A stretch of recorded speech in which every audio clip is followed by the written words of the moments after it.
Hello po, good afternoon mga mamamayan. Magluluto po ako ngayon ng ubi halaya. Ito na po ang mga ingredients sa aking lulutuin. Unang-una, shredded ubi, evaporated milk, condensed, ubi flavor, tapos butter. Uumpisahan na po natin mga mamamayang.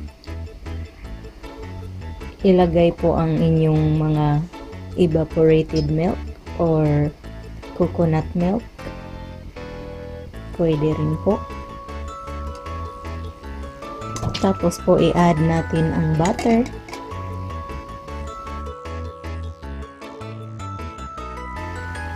Ngayon pong tunaw na ang ating butter, mag-add lang tayo ng condensed.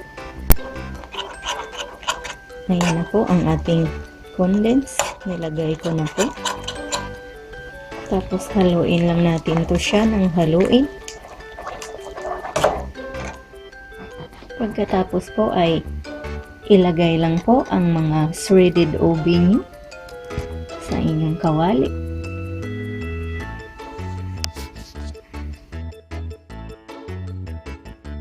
Hahaluin nyo lang talaga to ng hahaluin hanggang sa lumapot siya at tumuyo. Halo lang talaga ng halo. Tapos maglalagay lang tayo ng ubi extract dito sa ating ubi halaya.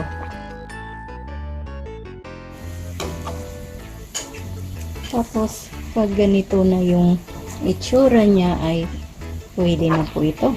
Yan. Gagawa lang po tayo nitong buko, tapos lalagyan natin ng brown sugar.